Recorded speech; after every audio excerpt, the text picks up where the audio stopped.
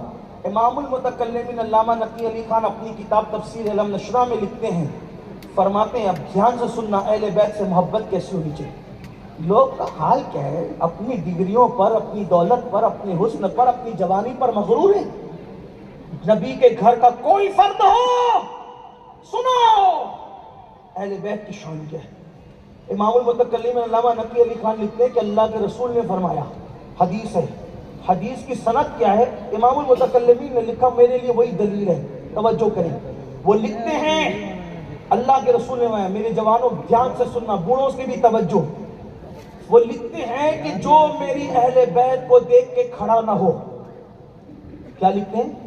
جو میری اہل بیت کو دیکھ کر کھڑا نہ ہو، اللہ اس کو لا علاج بیماری میں مبتلا کر دے گا۔ امام المتکلمین نے لکھا۔ اور قاضی شہاب الدین دولت آبادی جو ہمارے مخدوم سرکار مخدوم اشرف جہانگیر سمنانی کے خلیفہ ہے، اپنی تفسیر میں لکھتے ہیں حدیث کہ میرے آقا نے فرمایا، تمہارے درمیان کوئی آئے، تمہاری مرضی اٹھو نہ اٹھو، لیکن جب میری اولاد کو دیکھا کرو تو اٹھ کر کے کھڑے ہو جایا کرو۔ اللہ کے رسول نے فرمایا۔ میں نے دو حوالے آپ کے سامنے پیش کیے۔ آج کل لوگ لا علاج بیماری میں مبتلا ہیں، کوئی کسی میں کوئی کسی میں، یہ تو نہیں کہتا کہ سب بے ادب ہو گئے، لیکن گیہوں کے برابر گھن بھی پیسے جاتے ہیں۔ نادان لا علاج بیماری سے بچنے کا علاج تو رسول اللہ 1450 سال پہلے دے گئے۔ آج تیرا وزن اتنا بڑھ گیا کہ تو نبی کے خاندان والوں کو دیکھ کر بھی مغرور ہو کر کے بیٹھا ہے۔ آقا فرما رہے کہ جو میری اہل بیت کو دیکھ کے کھڑا نہ ہو، اللہ اس کو لا علاج بیماری میں مبتلا کرے گا۔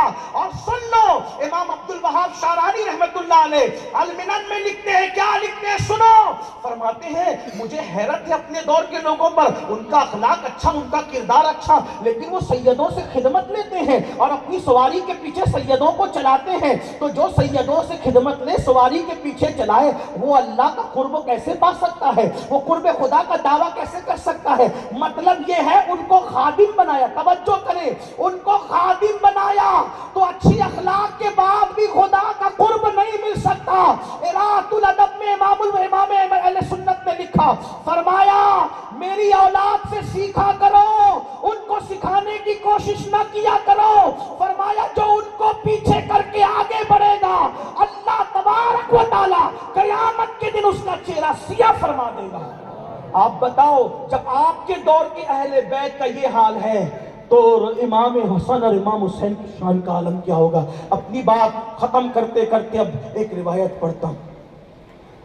اہل بیت پر آپ جو بھی کرتے ہیں اس کا ڈائریکٹ اثر یا تو رسول اللہ تک پہنچتا ہے یا سیدہ فاطمہ تک پہنچتا ہے۔ اگر اچھا کرو تو بھی، میرے آقا فرماتے ہیں جو میری اہل بیت کے ساتھ اچھا سلوک کرے گا، فرمایا دیکھو کیا بات کہی ہے، توجہ کریں، فرماتے ہیں جو میری اہل بیت کے ساتھ اچھا سلوک کرے گا، قیامت میں اس کا بدلہ میں اس کو دوں گا جب وہ مجھ سے ملے گا۔ میں قیامت کے دن اس کو بدلہ دوں گا جب وہ مجھ سے قیامت کے دن ملے گا۔ مطلب کیا؟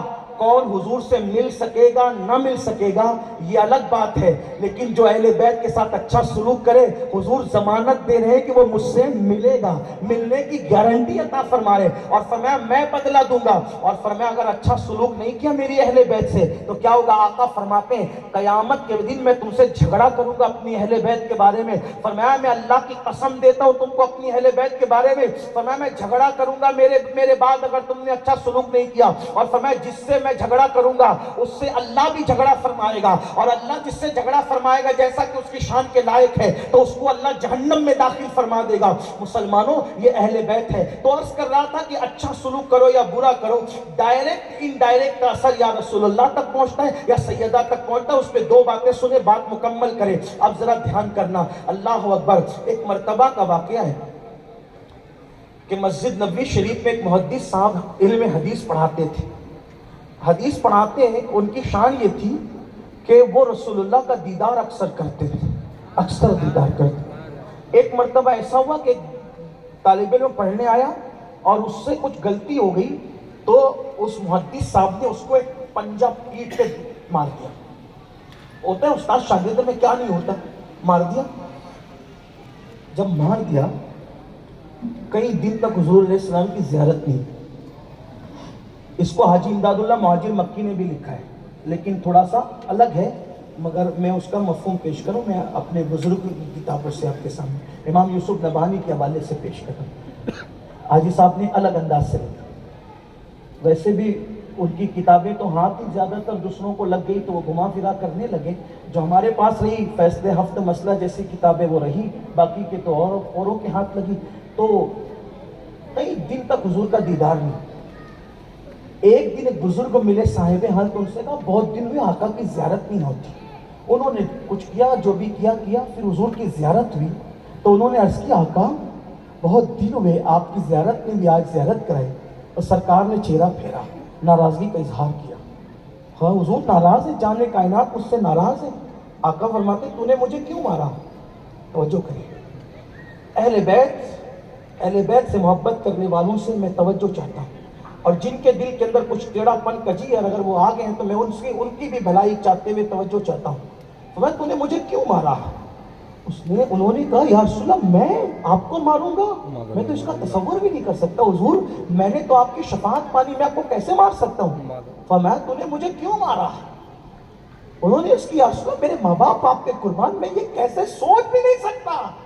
پھر آقا نے فرمایا تو نے مجھے کیوں مارا؟ جب 3 بار حضور کے تیور دیکھے تو کہا جان عالم بندہ نواز بندہ پرور آقا حضور غلطی کیا ہوگی وہ بتائیں. تو حضور نے اپنی پیٹھ سے کپڑا ہٹایا تو پنجے کا نشان تھا پشت پر. حضور یہ کیا ہے؟ فرمایا تیرے پنجے کا نشان ہے. جس طالب علم کو تو نے مارا وہ میری اولاد سے تھا. تو نے جب اس کی پیٹھ پر مارا تو اس کا اثر اس کی پیٹھ کے بجائے اس کا اثر میری پیٹھ پر پڑا. اب یہاں سے ذرا تصور میں لائیں، جو یزیدیوں کو کلین چیٹ دے رہے ہیں جنتی ہونے کی، حدیث قسطنطنیہ کا بہانہ لے کر بتائیں جب علی اصغر کے حلق پر تیر چلا ہوگا تو اس کا اثر کہاں ہے؟ علی اکبر کو جب لاش کو تڑپایا گیا ہوگا اس کا اثر کہاں ہے؟ امام حسین کی گردن پر جب تلوار چلی ہوگی اس کا اثر کہاں ہے؟ وہ تو پوچھو نا حضرت ابن عباس سے، اللہ اکبر داڑھی شریف بکھری ہوئی ہے، اللہ اکبر زلفیں بکھری ہوئی ہے، اور چہرہ مبارکہ پر اللہ اور لباس انور پر خون کے آثار ہے، اور جو وہ اللہ اکبر جو وہ خاکے کربلا جو ہے وہ لباس کو بوسے دے رہی ہے. پوچھا یا رسول اللہ یہ کیا حال ہوا؟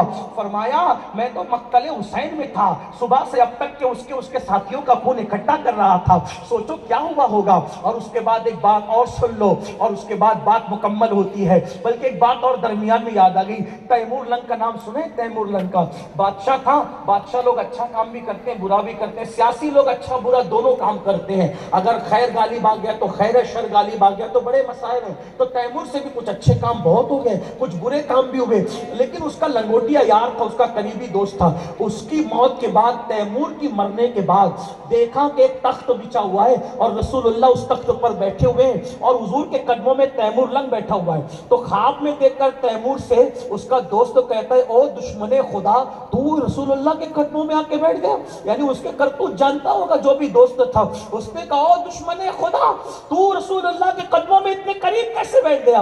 حضور نے مسکرا کے کہا کیسا بھی تھا لیکن میری اہل بیت سے محبت کرنے والا تھا، اس لیے اس کو وہاں بٹھایا گیا. آپ اندازہ فرمائے یہ مقام اہل بیت ہے. اور آخری بات اور گفتگو مکمل دل کے کان سے سننا میرے پیارے آقا علیہ السلام کے پیارے دیوانوں. اللہ اکبر اللہ اکبر. اس روایت کو جو میں پڑھنے جا رہا ہوں اس کو بھی امام شبلنجی نے اپنی کتاب میں لکھی ہے، اور انہوں نے خود نہیں لکھا، انہوں نے حوالہ دیا. کس کا حوالہ دیا؟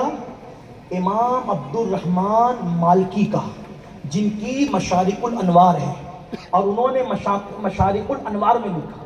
امام عبد الرحمن مالکی نے مشارق الانوار میں یہ واقعہ لکھا جو آپ سن رہے ہیں. فرمایا وہ لکھتے ہیں جس کا مفہوم یہ ہے کہ ایک مرتبہ مغرب کا ایک شخص حج کے لیے جا رہا تھا. توجہ کرنا ذرا، اب بات یہ اینڈ ہوتی ہے، کہیں نہ کہیں تو اینڈ کرنی پڑے گی، وقت بھی زیادہ ہوا، حالانکہ دل امٹ کر آتا ہے کہ کچھ اور بھی باتیں ہوں، لیکن بات اسی پہ اینڈ ہوتی ہے. تو امام عبد الرحمن مالکی لکھتے ہیں کہ ایک مغرب کا بندہ حج کے لیے جا رہا تھا. وہاں ایک بندہ اس کو ملا، کہاں جا رہے ہو؟ حج کے لیے. مدینہ شریف بھی جاؤ گے؟ کہاں؟ کہا یہ 100 دینار ہے، سونے کے سکے کو دینار کہتے تھے، تو یہ 100 دینار ہیں، وہاں جو سید ملے گا اس سید کو دے دینا. توجہ کریں, مدینہ منورہ میں جو سید ملے گا اس سید کو دے دینا. اب یہ حاجی صاحب مدینہ شریف پہنچے, وہاں یہ امانت دینی تھی. امام عبد الرحمن لکھتے ہیں کہ یہ امانت دینی تھی سید کو. تو مسجد نبوی شریف میں ایک سید صاحب ملے, تو سید صاحب ملے تو ان سے بات چیت ہوئی, تو کوئی ایسی بات ان کی زبان سے نکلی جس سے کسی بزرگ کی توہین ہوتی, کوئی بزرگ کے خلاف بات نکل گئی. اور چھوڑ یار اس سید کو کیا دینا, نہیں دینا اس کو, کوئی اور ڈھونڈو. دوسرا ڈھونڈا تو ان سے بھی کوئی بات ہوئی. اب آدمی پورے دے گا تو جیسی بات کرے گا تو ویسی نکلی. کچھ لوگ کی عادت ہوتی ہے پورے دینے کی. بات ہوئی, ان کی زبان سے بھی کوئی ایسی بات نکلی تو کہا یار یہ بھی صحیح نہیں ہے. یعنی ان کو وہی کیڑے نکل رہے تھے, وہ نکالنا چاہ رہے تھے. اب یہ بھی صحیح نہیں وہ بھی صحیح نہیں, 100 دینار لے کے سو گئے. امام عبد الرحمن المالکی لکھتے ہیں مشارق الانوار کے اندر, جب سو گئے خواب میں کیا دیکھا, میدان محشر ہے اور لوگ پلسرات سے گزر رہے ہیں اور سیدہ فاطمۃ الزہرا وہاں پر موجود ہے, سیدہ پاک موجود ہے. ایک تو میں نے حوالہ پیش کر دیا آپ کو کہ سادات کے ساتھ, بزرگوں کے, اہل بیت کے ساتھ جو کرو گے اس کا اثر ڈائریکٹ انڈائریکٹ یا رسول اللہ کی طرف جاتا ہے یا سیدہ کی طرف جاتا ہے. تو سیدہ وہاں موجود ہے اور وہاں موجود ہے, یہ پلسرات پہ جانا چاہتے ہیں. سیدہ نے روک دیا, نہیں جائے گا تو. جب کہا نہیں جائے گا تو, یعنی پلسرات سے گزر کر ہی جنت میں جانا تھا, تو کہا نہیں جائے گا تو سیدہ نے روک دیا. تو ہمت کس کی تھی جانے کی؟ اس لیے کہ جس کے شہزادے جنتی جوانوں کے سردار اور جس کے شوہر نامدار, اللہ کے رسول نے فرمایا علی جس کو چٹھی دے گا وہی پلسرات سے گزرے گا. اور اس حدیث کے راوی کون ہے؟ صدیق اکبر ہیں. جب صدیق اکبر نے کہا نا میرے بھائی علی آج حضور مجھ سے کہہ رہے تھے کہ علی جس کو چٹھی دے گا وہی پلسرات سے ثابت قدم گزرے گا, تو مولا علی نے مسکرا کے کہا ہاں تم کو تو یہ کہا جس کو علی چٹھی دے گا وہ سلامت گزرے گا, لیکن مجھ سے کہا علی چٹھی اسی کو دینا جو ابو بکر کا وفادار ہوگا.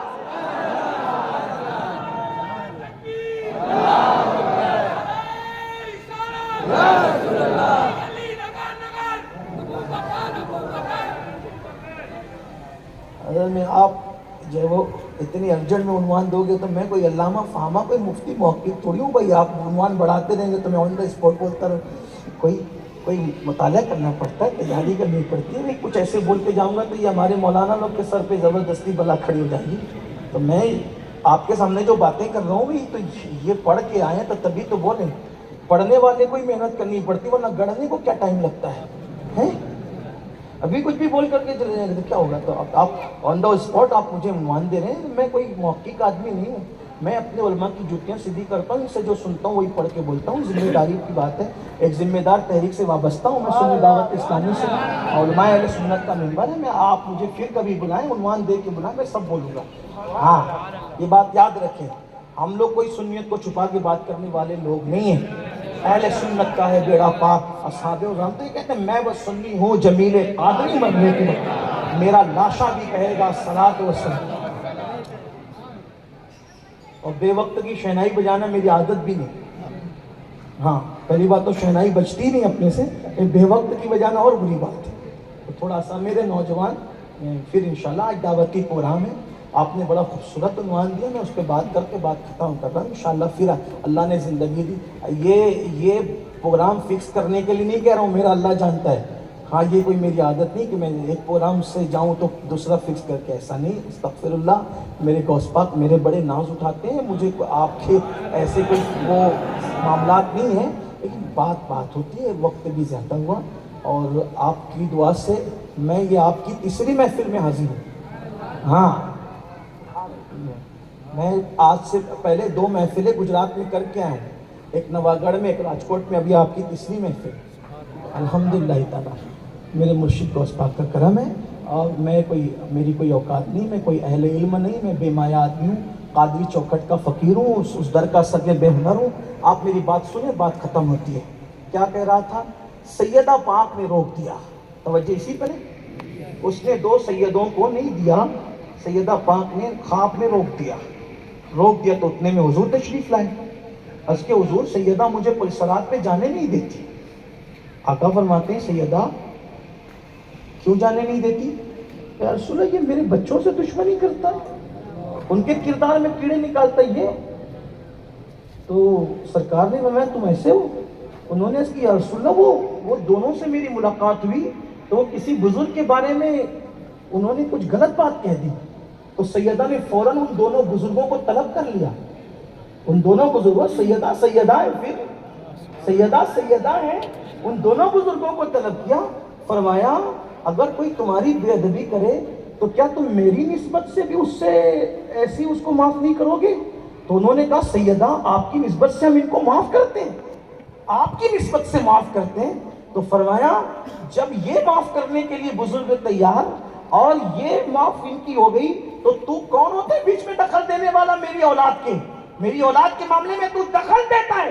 جیسے ڈانٹ سنی سائے مشارق الانوار لکھتے اٹھے تو کانپ رہے تھے, اور کانپتے ہوئے اٹھے, وہ 100 دینار لیے لے جا کر ان سیدوں کو, مدینے کے سیدوں کو دیا. انہوں نے کہا اچھا دن میں تو بڑے آپ کے ترے تھے, تو کہا کہ خواب میں ڈانٹ سنی ہے اس لیے دیکھا. کیوں ڈانٹ سنی؟ کہا میں نے شکایت کی کہ آپ فلاں بزرگ کے خلاف بول رہے تھے, ان بزرگ کے خلاف بولنے کی وجہ سے میں نے نذرانہ نہیں دیا. تو سیدہ نے ان بزرگوں کو طلب کیا اور ان بزرگوں نے آپ کو معاف کیا. کہ اللہ کی عزت کی قسم اگر یہ بات ہے تو آج کے بعد کسی بزرگ کے خلاف کوئی بات نہیں کریں گے. مطلب کیا؟ اگر ایک اتنی سی بات کہ کسی بزرگ کے خلاف ایک جملہ, توجہ کریں, ایک جملہ نکلا اور نظر پیش نہیں کی, وہ نظر پیش نہیں کی, تو سیدہ کے دل پہ اتنا صدمہ پڑا. اب سنیو بات ختم ہو رہی ہے, توجہ کرنا.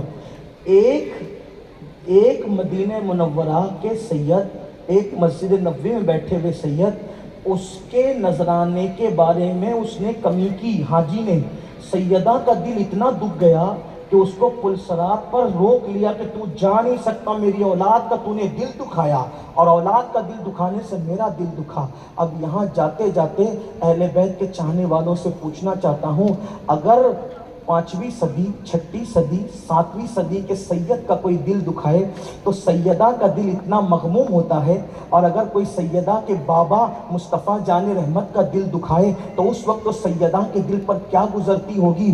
اہل بیت کے عشق کا نعرہ لگانے والوں, کم سے کم سیدہ کا دل تو سوچو, امام حسن کا دل تو سوچو, امام حسین کا دل تو سوچو, نعرہ حیدر لگانے والوں مولا علی کا دل تو سوچو. کیا تم جب سیدہ کی اولاد کا دل دکھاؤ تو سیدہ پلسرات سے روک لے, اور ان کے بابا کا دل دکھاؤ تو سیدہ تمہارے ساتھ کیا سلوک کرے؟ آپ کہیں گے امین القادری ہم نے کون سا نبی کا دل دکھایا؟ میں نے کہا رسول اللہ خود فرماتے ہیں جب میں تمہارے گناہ دیکھتا ہوں تو میرے دل کو تکلیف پہنچتی ہے. اے داڑھی منڈانے والوں, جب تم اپنے چہرے سے حجام کی کرسی پر بیٹھ کر کے داڑھی منڈاتے ہو, وسترا چلاتے ہو, تو سیدہ کے بابا کا دل دکھتا ہے. اس وقت سیدہ کے دل پر کیا گزرتی ہوگی؟ اللہ اکبر. جب تمہارے ہاتھ میں شراب کی بوتلیں ہوتی ہوگی تو اس وقت سیدہ کے بابا کا دل دکھتا ہے. سیدہ کے دل پر, حسنین کریمین کے دل پر کیا گزرتی ہوگی؟ نادانو, جب تم چرس, بھنگ اور ہیروئن اور ڈرگ یوز کرتے ہوں گے اس وقت سیدہ کے دل پر کیا گزرتی ہوگی؟ ان کے بابا کا دل دکھتا ہوگا. تو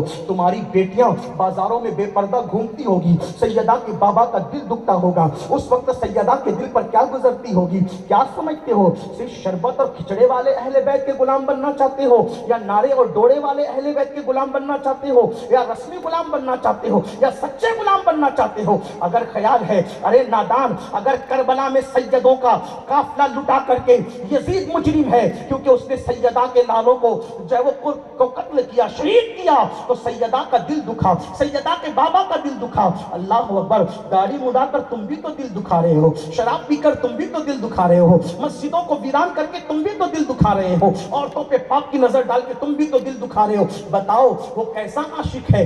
یاد رکھنا, اگر یزید اور یزیدی معاف نہیں ہوں گے تو داڑھی منڈانے والوں, سیدہ پاک بابا کا دل دکھانے والوں کے ساتھ کیا سلوک کرے گی؟ اللہ اکبر. جس دین کو بچانے کے لیے لیے اہل بیت کا پورا گلستہ لٹا دیا گیا. آج اس دین کے ساتھ اپنا سلوک کیا ہے؟ ہمارے گھروں میں دین کتنا ہے؟ کہاں تک کے دین ہے؟ اللہ اکبر. حال یہ ہے اگر محفل میں بٹھاؤ تو نعرہ لگانے کے لیے جوان آ جاتا ہے, لیکن فجر کی نماز کے لیے بلاؤ کتنی سادگی سے کہتا ہے مولانا آنکھ نہیں کھلتی. میں کہتا ہوں یاد رکھو, جس کو عشق ہوتا ہے, عشق کی پہلی نشانی یہ ہے, عشق والوں کو نیند نہیں آتی. ہم کیسے اہل بیت کے غلام ہیں کہ ہمیں اتنی نیند آتی ہے کہ فجر بھی ہماری چھوٹ جاتی ہے. ہم اتنے مصروف ہیں. اللہ اکبر. کچھ تو ایسے بدبخت ہیں کہتے ہیں ہم حسینی ہیں مگر ہمیں نماز پڑھنے کی کیا ضرورت ہے؟ ہم تو اللہ تک پہنچے ہیں. ملا لوگ نماز پڑھے وہ اللہ تک نہیں پہنچے. ہم طریقت والے ہم نماز کیوں پڑھے اللہ تک پہنچ گئے. ہاں ہاں تم ضرور پہنچے, ضرور پہنچے, ضرور پہنچے, لیکن اللہ تک نہیں بلکہ شیطان تک پہنچے. ارے نادان, حسین پاک سے بڑھ کر کے طریقت, معرفت اور حقیقت کا شہسوار کون ہو سکتا ہے جس کے گھر سے یہ نہریں نکلی ہے؟ حسین ابن علی ان کو کہتے ہیں. ارے جن کے در کی غلامی صوفی بناتی ہے ان کو حسین ابن علی کہتے ہیں. ارے جن کا بیٹا عبد القادر جیلانی لوگوں کو ولایت تقسیم کرتے ہیں ان کو حسین ابن علی کہتے ہیں. جب وہ سجدے کے اندر جان دیتے ہیں تو پتہ نہیں چلا تمہیں کہ امام علی مقام نے آخری وقت بھی سجدہ کیا؟ تو کیا معاذ اللہ امام حسین اللہ تک نہیں پہنچے تھے؟ تمہارا یہ جملہ کہاں تک اثر انداز ہوتا ہے؟ آخری وقت تک امام حسین نے نماز پڑھی, آخری وقت تک امام حسن نے نماز پڑھی, آخری وقت تک سیدہ فاطمہ نے نماز پڑھی. حد تو یہ ہے کہ میرے رسول نے ظاہری وصال تک, حضور علیہ السلام نے بھی اگر ظہر اور عصر کے درمیان وصال کیا ہے تو ظہر کی نماز بھی ادا فرمائی ہے. آپ مجھے بتائیں, اور ہماری زندگی میں نماز نہیں, ایسا کوئی عاشق ہوگا جو اپنے محبوب کی اداؤں کو اختیار نہ کرے؟ یاد رکھنا میرے عزیز, علی کی محبت, جملہ بات ختم کر, علی کی محبت ٹوپیوں کے رنگ سے, کپڑوں کے رنگ سے, ناڑے اور کڑوں سے نہیں ملتی. علی یہ مرتضیٰ کی محبت کا رنگ جب دل پہ چڑھتا ہے تو انسان دنیا سے بیگانہ ہوتا ہے اور خدا کے قریب ہوتا جاتا ہے. کچھ لوگ مولا علی کے گھر آئے اور کہا علی ہم تم سے محبت کرتے ہیں. کہا کوئی اثر نہیں ہے تمہارے اوپر میری محبت کا, جو مجھ سے محبت کرے روزوں کی وجہ سے ان کے ہونٹ سوکھے ہوئے ہوتے ہیں, بھوک کی وجہ سے ان کے چہرے سکڑے ہوئے ہوتے ہیں, تمہارے چہرے پہ تو کوئی محبت کا اثر نہیں. آپ مجھے بتائیں, یاد رکھنا ہم لوگوں کو کہتے ہیں تو لوگ ہنستے ہیں, ارے عاشقوں کا تو پیشاب بھی لوگوں کو مسلمان بنا گیا ہے, نہیں معلوم؟